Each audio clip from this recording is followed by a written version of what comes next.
Acclamons le Seigneur notre Dieu. Dans d'autres versions, on dit un peuple qui marche sans révélation, il marche sans frein. Nous lisons dans 2 Corinthiens, chapitre 5, le 7e verset. Nous lisons car nous marchons par la foi et non par la vue. Amen. Nous marchons par la foi et non par la vue. 2 Corinthiens 5, verset 7. Acclamons le Seigneur notre Dieu.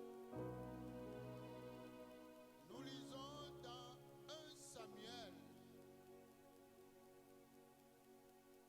1 Samuel, chapitre 10. 1 Samuel, chapitre 10. Nous lisons du 3e au 5e verset.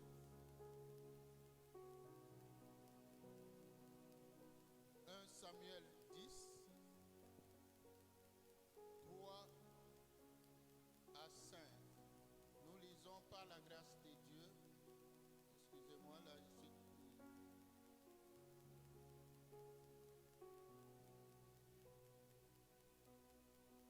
On peut commencer à partir du premier verset pour mieux comprendre. Samuel prit une fiole d'huile qu'il répandit sur la tête de Saoul.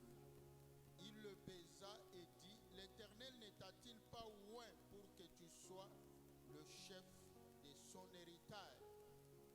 Aujourd'hui, après m'avoir quitté, tu trouveras 2 hommes près du sépulcre de Rachel, sur la frontière de Benjamin, à Telstas. Ils te diront, les ânesses que tu es allé chercher sont retrouvées.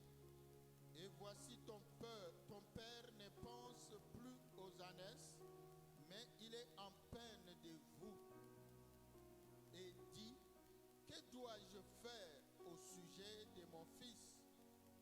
De là, tu iras plus loin et tu arriveras aux chênes de Tabor, où tu seras rencontré par 3 hommes montant vers Dieu à Bethel, et portant l'un 3 chevaux, l'autre 3 gâteaux de pain, et l'autre une outre de vin.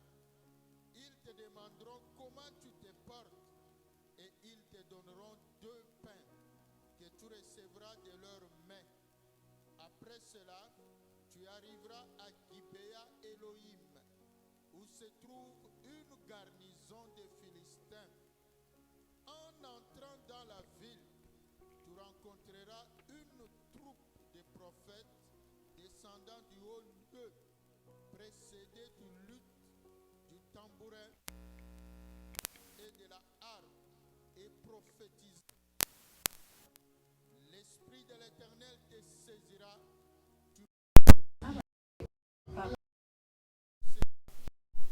En un autre homme. Acclamons le Seigneur notre Dieu. Vous pouvez lire tout le chapitre, c'est très intéressant. Nous sommes en train de parler des obstacles à la destinée.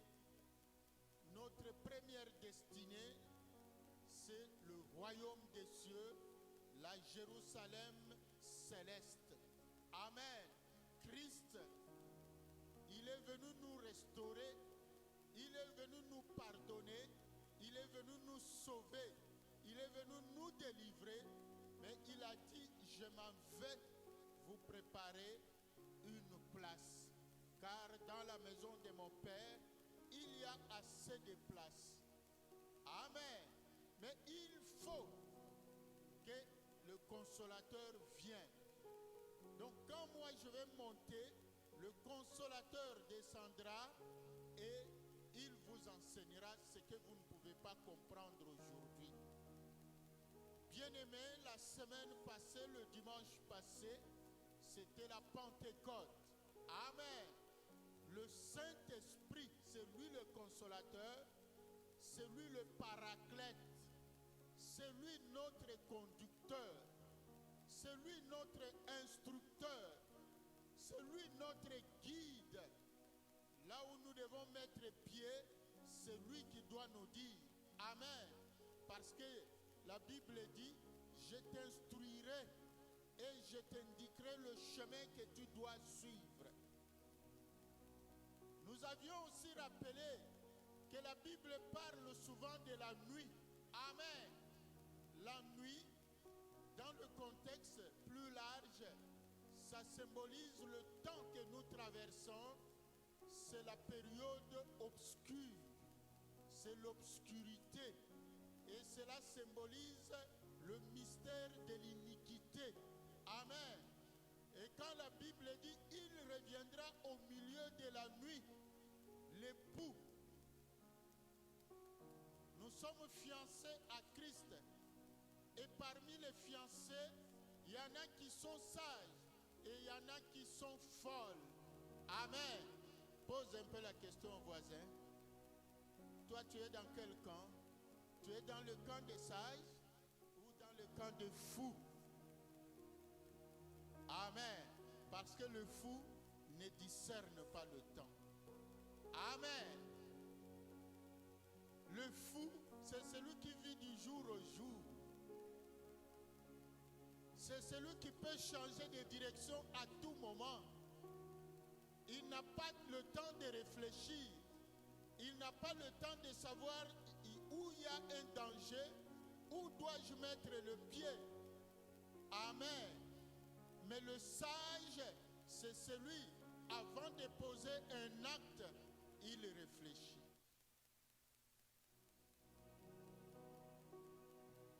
Et la Bible dit, c'est au milieu de la nuit que l'époux est arrivé. Mais les vierges qui attendaient l'époux ne connaissaient pas l'époux. Il a fallu quelqu'un qui devait leur montrer l'époux. Au milieu de la nuit, on ne peut pas bien voir. On peut peut-être voir la silhouette. Mais quelqu'un a crié, voici l'époux. Amen. Donc c'est le Saint-Esprit. C'est lui, le Saint-Esprit. Et nous avons à tout moment besoin du Saint-Esprit. Parce que c'est lui qui nous montrera Christ. Amen. Quand Christ reviendra, la Bible dit il posera ses pieds sur la montagne des Oliviers. Et c'est le Saint-Esprit qui va captiver ceux qui sont des élus pour nous orienter à la rencontre de l'époux. Et nous sommes pendant la nuit. La nuit, c'est le mystère du péché, le mystère de l'iniquité. Nous ne devons pas nous étonner que le péché, les abominations puissent continuer. Amen. Parce que ça prépare l'arrivée de la bête. Et l'évangile prépare l'arrivée de Christ. Donc il y a deux mystères. Le mystère de l'iniquité qui prépare l'arrivée de la bête. Et il y a le mystère de l'évangile, l'évangélisation qui nous prépare à la rencontre de Christ. C'est pour cela que nous avons besoin du Saint-Esprit. Pour nous aider à atteindre notre destinée, la Jérusalem céleste. Et pendant que nous vivons sur cette terre, Christ nous a dit la vie éternelle pour les siècles à venir, mais la bénédiction pour le siècle présent. Pendant que nous attendons la venue de Christ, Le Saint-Esprit aussi doit nous aider à recevoir la bénédiction. Amen. Parce que nous sommes au milieu de la nuit. Sans l'aide du Saint-Esprit, tu ne sauras pas quelle est la bénédiction, quelle est la malédiction. Parce que tout se confond. Le diable se déguise en ange de lumière. Amen. Vous savez, Lucifer signifie lumière. Diable signifie confusion. Retenez bien cela, bien-aimé. Lucifer signifie lumière. Diable signifie confusion. Donc il se déguise. Il était la vraie lumière avant. Il avait la vraie lumière. Mais aujourd'hui, il a perdu la qualité d'ange. Il était un archange avant. Et le nom que Dieu lui avait donné, c'est Lucifer. C'est-à-dire la lumière.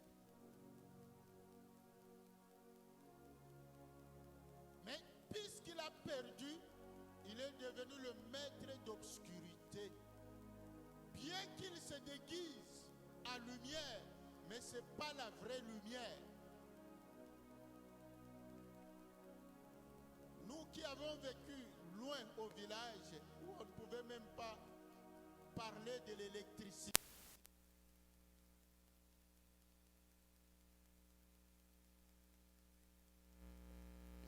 Il fallait faire en sorte qu'on ne puisse pas manquer de stock d'huile ou le stock de pétrole, parce qu'il y avait plusieurs sortes de lampes tempête. Il y a des lampes qui fonctionnent à l'aide d'huile. Amen. Il fallait à tout prix garder l'huile. Sans l'huile, la lampe s'éteint. Ou le pétrole. Sans pétrole, la lampe s'éteint. Amen. Donc c'est ça, ça symbolise aussi le signe du diable. Il n'est pas la vraie lumière. Parce que Jésus-Christ qui est la vraie lumière, c'est une lumière qui ne s'éteint jamais. Mais la lumière que le diable peut te donner, elle est éphémère. Tu vas manquer d'huile. Tu vas manquer de pétrole. Acclamons le Seigneur notre Dieu. Voilà où nous devons savoir qu'est-ce qui nous empêche, qu'est-ce qui peut nous empêcher d'atteindre notre destinée. D'abord, la vie éternelle pour les siècles à venir, mais dans le siècle présent, la bénédiction. Ce que Dieu a prévu que toi tu dois devenir, ce que Dieu a prévu que tu dois obtenir, que tu dois posséder. Nous avions parlé de la peur. La peur est un grand obstacle à la destinée. La peur. La peur vient du diable. Et aujourd'hui, nous allons parler le manque de directives du Saint-Esprit. C'est un grand obstacle aussi à la destinée. Nous venons de lire celui qui marche sans révélation. Amen. C'est-à-dire sans directive du Saint-Esprit, il va marcher sans frein. Imaginez un véhicule, une voiture ou un gros véhicule qui n'a pas de frein. Ça signifie dégâts. Amen. Donc une personne qui n'est pas guidée par le Saint-Esprit va causer des dégâts et elle-même aussi va connaître des dégâts. Le dimanche passé, on avait fait allusion au passage de 1 Samuel 10 que nous venons de lire. Amen. Saoul, c'était lui le premier roi d'Israël. Mais comment il est devenu roi? C'est vrai que dans le plan de Dieu, ce n'était pas lui. Ce n'était pas encore le temps pour qu'Israël ait un roi. Jusque-là, Israël, sorti de l'Égypte par Moïse et conduit vers Canaan par Josué, c'est-à-dire la traversée. Josué les a fait traverser le Jourdain. Josué a conduit le peuple à la conquête de la bénédiction de la terre promise. Amen. Et après, Israël a été conduit par des juges.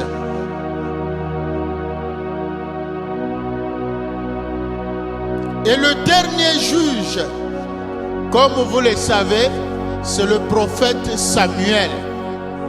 C'était lui qui conduisait le peuple. Mais Israël a demandé un roi. Samuel leur a dit, il n'est pas encore temps pour vous d'avoir un roi, d'être dirigé par un roi. Mais Israël a insisté. Nous avons besoin d'un roi. Parce qu'à l'époque, un roi, c'est celui qui est capable de défendre le peuple contre les attaques des ennemis. Celui qui était capable de délivrer Israël. Et Dieu leur a donné Saül. Saül qui était un fils d'éleveur, qui vivait dans un milieu agricole. Amen. Qui s'occupait des ânesses de son père. Et pour que Dieu puisse lui faire comprendre qu'il devait changer d'identité, Dieu a créé un incident. Les ânesses du père de Saül étaient perdues. Et c'était une grande richesse à l'époque. C'était un grand souci parce que c'était beaucoup d'argent. Et Saül s'est lancé à la recherche des ânesses de son père, accompagné du serviteur. 3 jours durant, ils ont sillonné partout. Le voisinage, les villages voisins, ils sont allés même plus loin. Demander, n'avez-vous pas vu les ânesses de mon père ici? Rien. Saül, découragé, le jeune Saül, il voulait rebrousser chemin. Mais le serviteur lui a dit, écoutez, on ne peut pas rentrer comme ça sans solution. Là, le papa attend. Moi, je connais un prophète. J'entends souvent parler d'un prophète dans ce village-là. Allons le consulter. Lui, il va invoquer son Dieu et son Dieu nous dira où se trouvent les ânesses qui sont perdues. Et ils sont allés, lisez, commencez dans 1 Samuel 9 cette histoire-là. Ils ont vu. Avant qu'il n'arrive d'ailleurs au village où était Samuel, le prophète Samuel, la veille, Dieu lui a parlé. Il lui a dit, il y a un jeune homme qui viendra demain te rencontrer. C'est moi qui l'amène chez toi. C'est pour que toi, tu puisses le oindre roi. Tu puisses le consacrer roi. Acclamons le Seigneur notre Dieu. C'est lui que j'ai choisi pour diriger mon peuple d'Israël. Lui-même ne sait pas. Lui, il vient pour les ânesses de son père, mais toi, tu lui diras qu'il est venu là pour la mission que moi je vais lui confier. Et c'est ce qui s'est passé quand ils sont arrivés Ils ont rencontré le prophète Samuel. Je suis en train de résumer. Le prophète Samuel avait réservé un plat pour eux. Ils ont mangé, on les a servis. Après avoir mangé, c'est là que Samuel a dit au jeune homme, voici, je vais te consacrer roi. Et ça, c'est un autre enseignement qu'on verra après, parmi les obstacles. Mais aujourd'hui, la directive, le prophète Samuel, ayant consacré le jeune Saoul, il lui a donné des directives précises. Que quand on va se séparer, sur ta route, voilà ce que tu vas rencontrer. Amen. Tu arriveras, tu rencontreras les gens qui sont dans un village qui s'appelle Gibea Elohim. Fais attention, on en avait parlé. Que le nom d'Elohim ne t'attire pas. Amen. Ce n'est qu'une face, mais en réalité, il n'y a pas ton Dieu là. Passe. Quand tu vas continuer, tu vas rencontrer des gens qui vont à Bethel pour offrir des sacrifices. Ils ont des pains, des gâteaux de pain.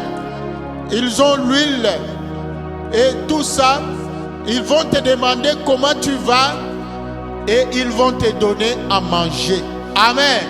Ils vont te donner 2 morceaux de pain, de gâteaux.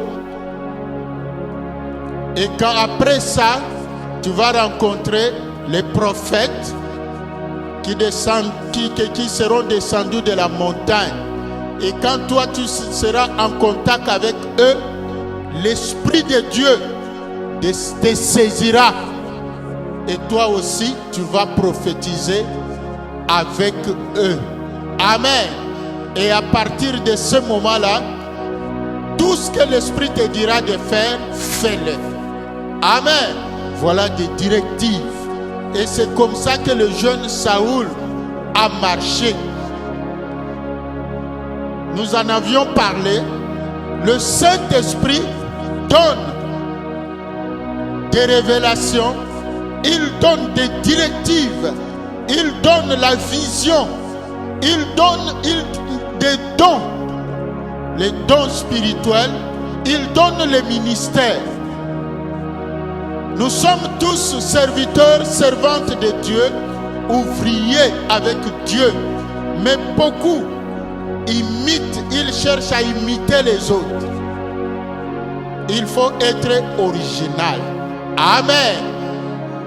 Quand l'Esprit te saisira, tu prophétiseras. Pas comme eux, mais avec eux. Amen. Toi, tu vas prophétiser aussi à ta façon. Tu ne vas pas chercher à imiter les autres. Non. Toi, marche selon que le Saint-Esprit te conduit. C'est très important, bien-aimé. Un peuple qui marche sans révélation, marche sans frein. Même dans la vie courante, tu dois savoir à qui t'attacher.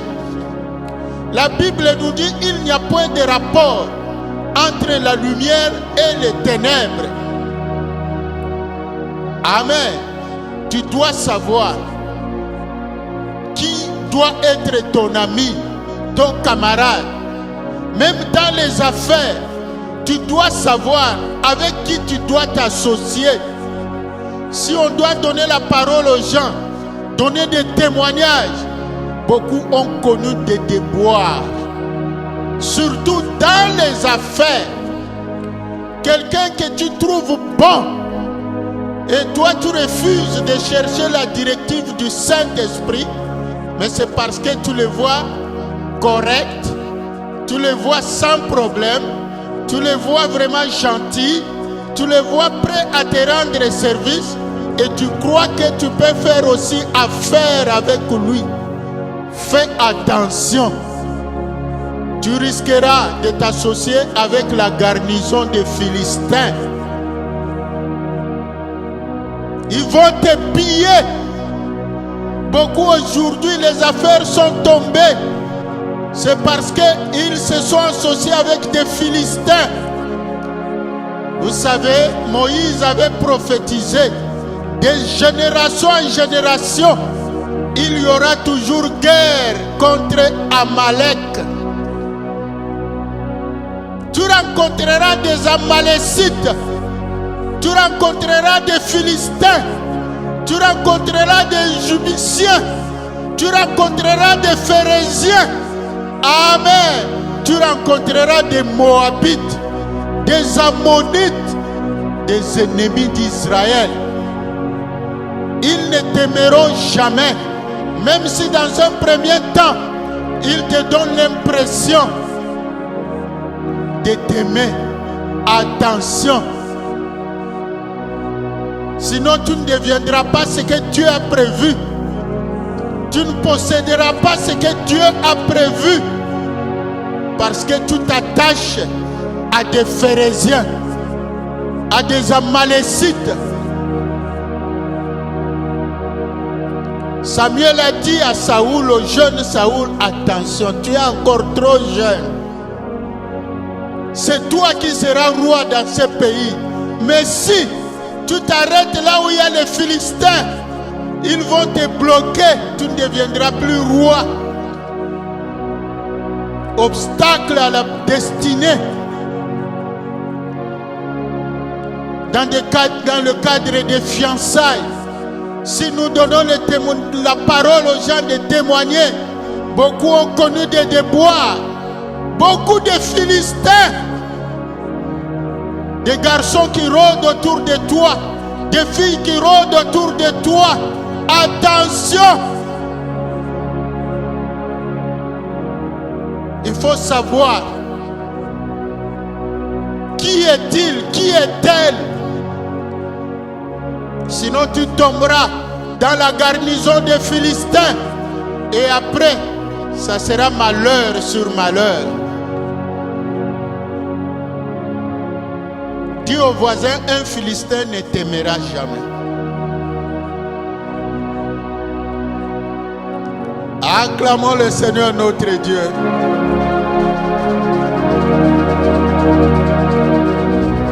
Donc les garçons qui rôdent autour de toi, c'est vrai, il ne faut pas les injurier, mais toi cherche la face de ton Dieu. La fille qui rôde autour de toi, il ne faut pas la frustrer, mais cherche la face de Dieu. Est-ce qu'elle est de la famille des Philistins ou pas? Même s'il vient avec le nom de ton Dieu dans la bouche, on a dit à Saoul, toi puisque tu verras Gibéa Elohim, tu risques de croire que mon Dieu est là. Quand tu vas entrer, ça sera compliqué. Passe. Amen. Passe ton chemin. S'il vient avec de belles paroles, dis-lui passe. Même Josué, dans la conquête, il avait rencontré un ange. Il lui a posé la question, qui es-tu? Es-tu avec nous ou pas? Mais toi, tu te laisses emballer par des sentiments. Tu ne poses même pas la question. Qui est-il?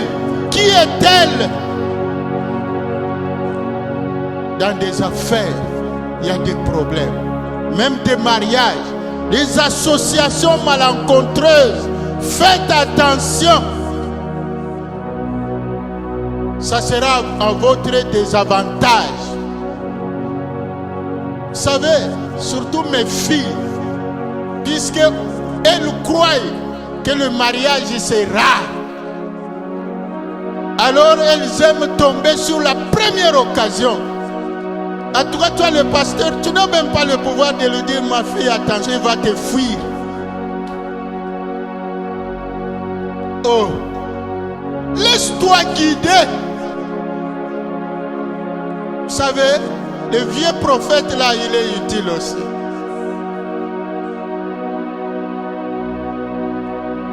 Il est utile. Écoute-le.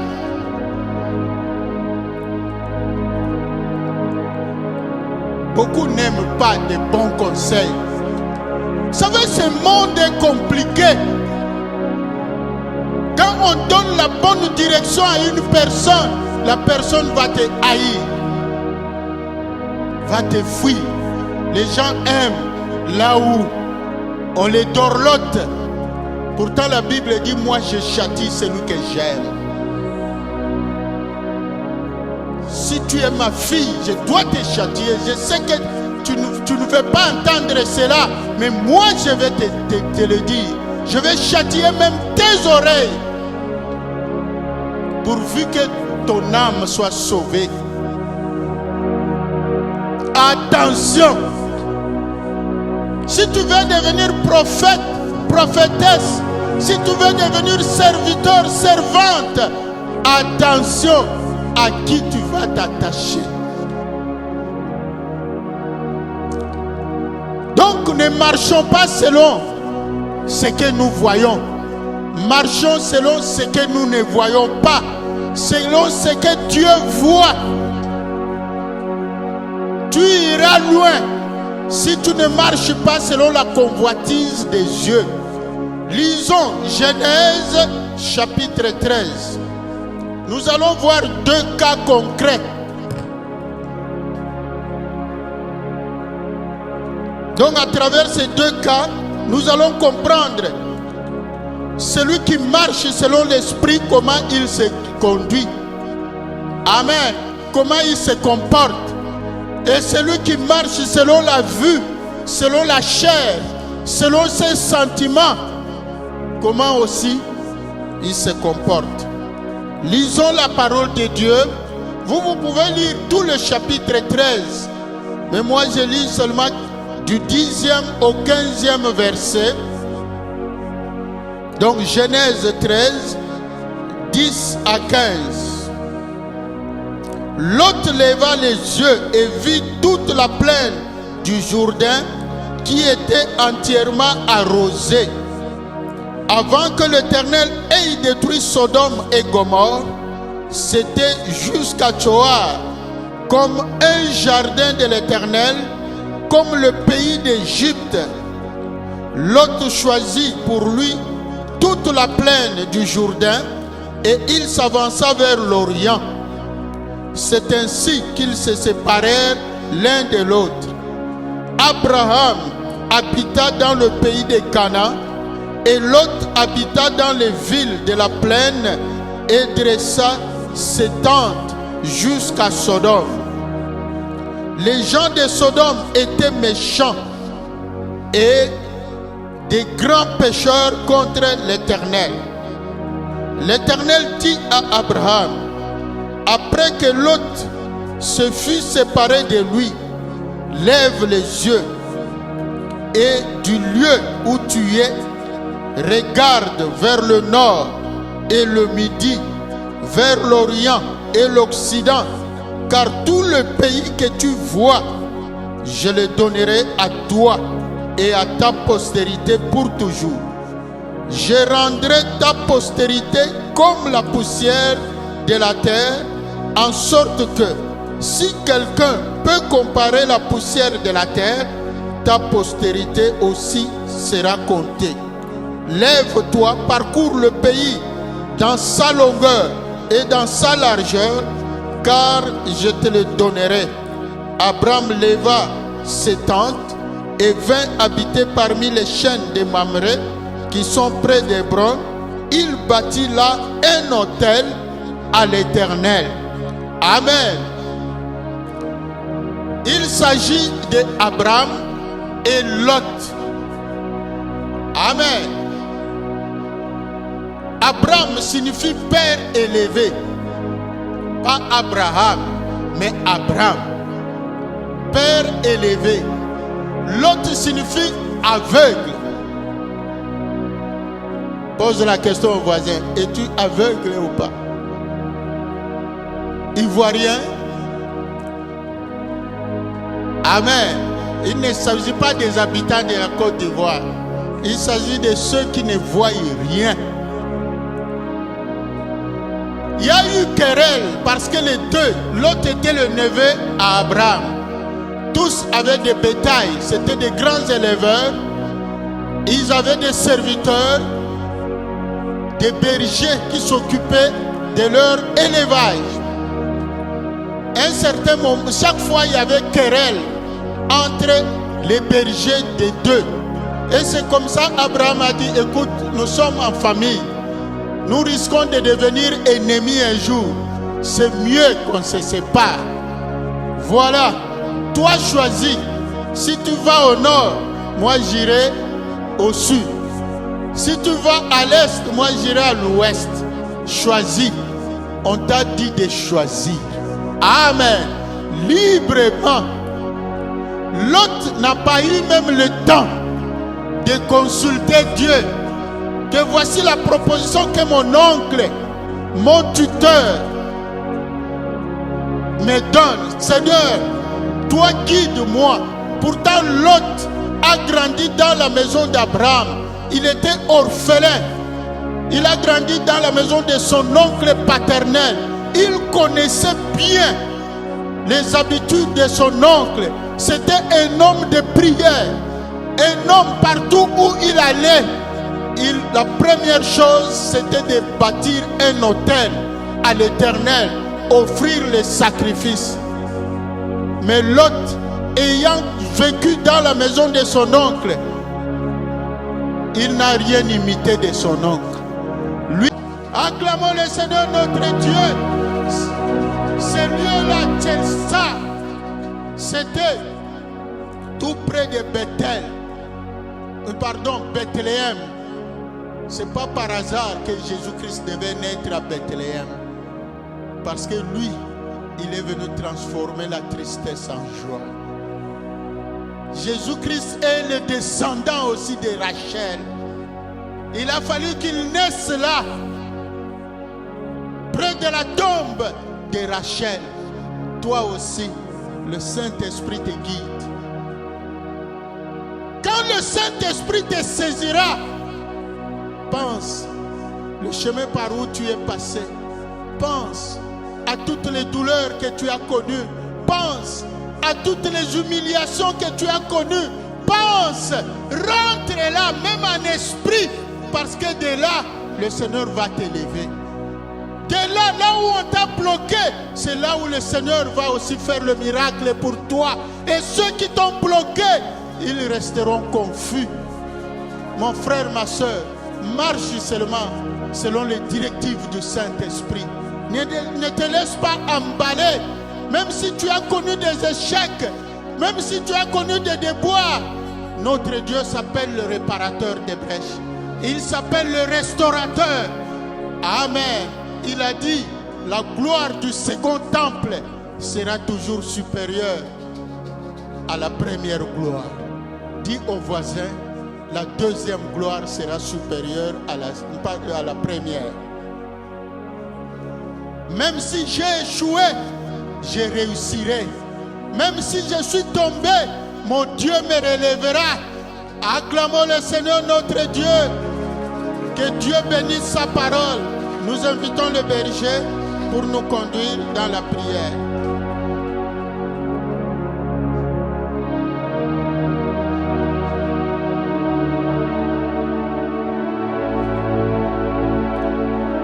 Si cette parole t'a touché, bien-aimé, lève-toi là où tu es, nous voulons prier.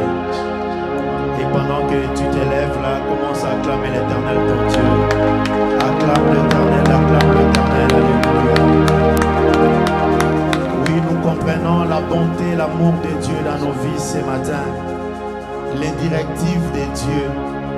Même si tu as commis des erreurs, le Seigneur a donné des dispositions, a mis des dispositions pour que tu puisses y réparer cela. Ce matin, nous avons besoin des directives du Seigneur. Comme Abraham a été guidé, comme Moïse a été guidé, Comme David avait l'habitude de consulter toujours l'Éternel, son Dieu, nous voulons aussi cultiver cette habitude. Nous voulons cultiver cela dans nos vies. Le Saint-Esprit nous parle. Il insiste. Mais des fois nous sommes distraits. Ce matin, élève tes mains vers le ciel. Que ton regard soit tourné vers la croix de Jésus. Le Saint-Esprit n'est pas seulement une force, n'est pas une force, c'est une personne, c'est la personne de Dieu. Tu peux lui adresser ta prière ce matin. Il écoute, il agit, il donne, il aime. Ce matin, dis-lui, cher Saint-Esprit, depuis longtemps j'étais ignoré dans ma vie. Aide-moi à être sensible à ta voix et apprends-moi à obéir à Dieu. Apprends-moi à obéir aux directives de Dieu. Je vais être une femme transformée. Je vais être un homme transformé. Viens m'aider à m'appuyer à toi. C'est pas pour rien que le Saint-Esprit est appelé l'ami fidèle. L'ami est là. L'ami partage le secret avec son ami. L'ami parle des choses intimes avec son ami sans rien lui cacher. Élève ta voix, mets tes mains vers le ciel. Commence à prier ce matin. Commence à prier ce matin. Commence à prier, commence à demander au cher Saint-Esprit d'être là ce matin. Tu veux être sensible à sa voix. Tu veux l'écouter. Il te parle chaque matin. Il te parle chaque instant. Il est là au milieu de nous ce matin. Change, bien-aimé, ta position en élevant la voix vers le Seigneur. C'est le Saint-Esprit qui est là. Viens nous aider. L'ami fidèle. Avec un ami, on parle des choses intimes. On parle des choses cachées. Avec un ami, on se comprend. Avec un ami, on se comprend dans les moments difficiles. L'ami est un appui dans les moments difficiles. L'ami est là pour soutenir son ami. L'ami fidèle, cher Saint-Esprit de Dieu. Viens nous aider à être sensibles à ta voix. Viens aider cette église, l'église séparée. Nous voulons être une église qui marche selon tes directives. Viens aider chaque serviteur et servante à marcher selon les directives de Dieu. Seigneur, tu as dit lorsque l'Esprit viendra, il vous communiquera, il vous donnera ce qui est à moi. Cher Saint-Esprit de Dieu, viens aider quelqu'un dans cette assemblée à marcher selon la volonté de Dieu. Viens aider quelqu'un ce matin à obéir à la voix de Dieu. Esprit de Dieu, nous t'invoquons ce matin. Viens nous aider. Viens aider quelqu'un qui est sensible à ta voix. Viens aider ma soeur et mon frère à changer cette attitude, à ne pas se précipiter, à ne pas être un homme sentimental, à ne pas être une femme sentimentale, à être un homme spirituel, un homme qui attend la volonté de Dieu et qui obéit à ses directives.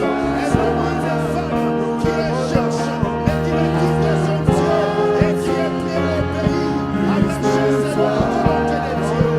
Viens nous aider ce matin. Oh, plus de toi. Plus de toi, Seigneur. Viens anéantir les sentiments. Viens anéantir les désirs de la chair. Viens anéantir tout ce qui est charnel à nous. Car nous savons que nous sommes des hommes et des femmes spirituels. Jésus, nous attendons de toi ce matin. Et croyons, Saint-Esprit, à ta capacité de nous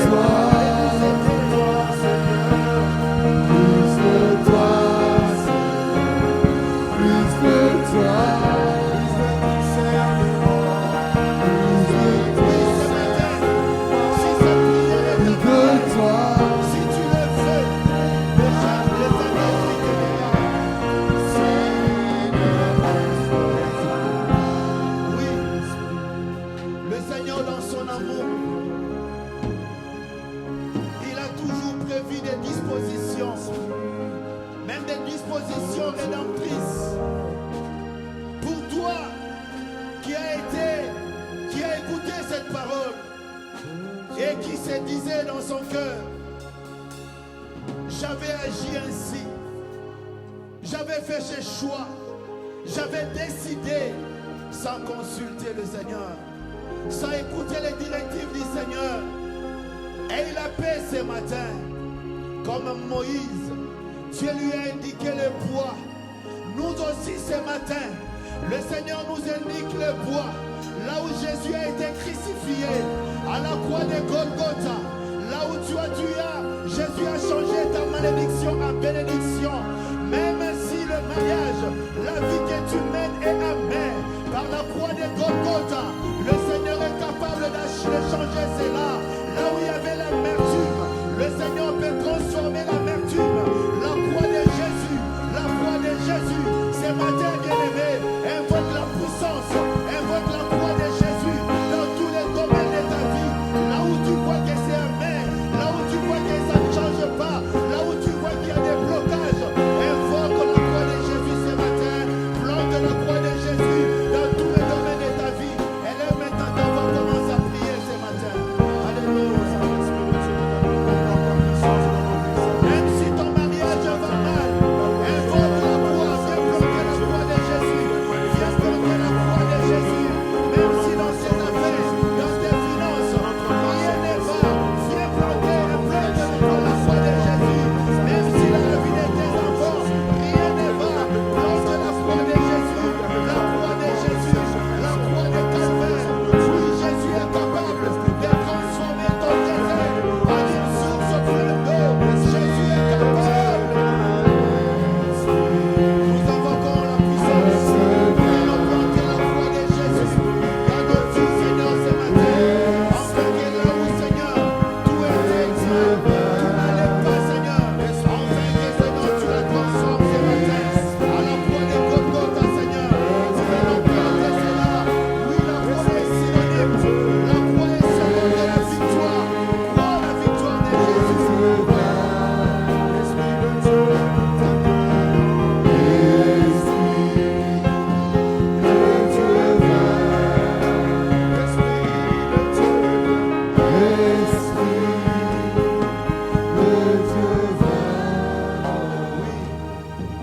Garde le silence. C'est dans le silence et la tranquillité aussi que le Seigneur nous parle. Que le Saint-Esprit te parle maintenant.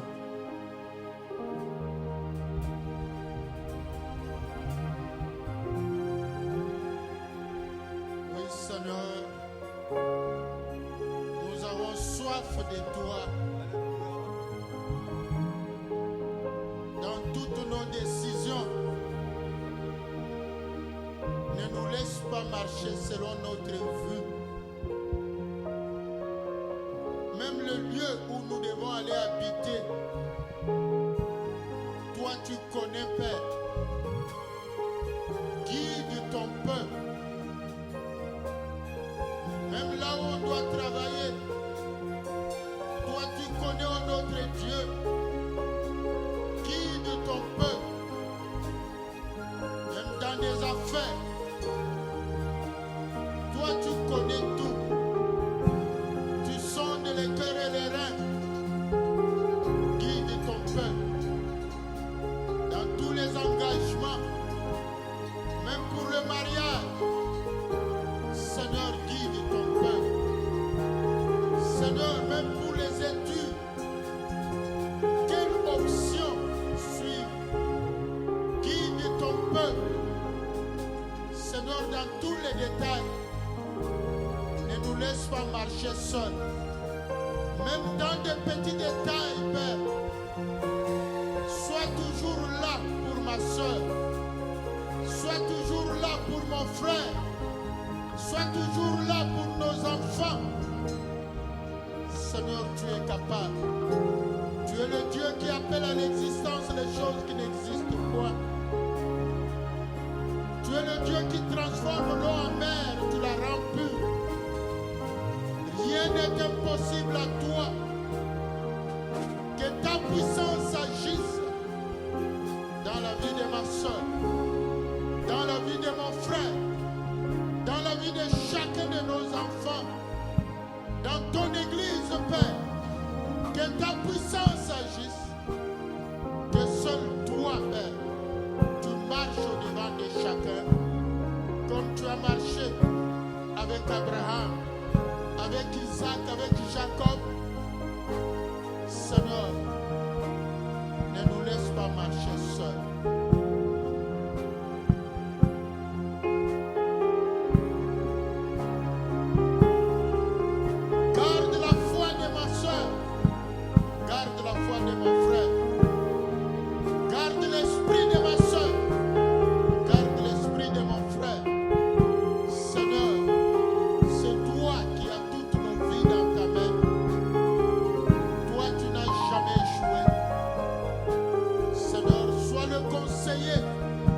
Sois le guide de chacun.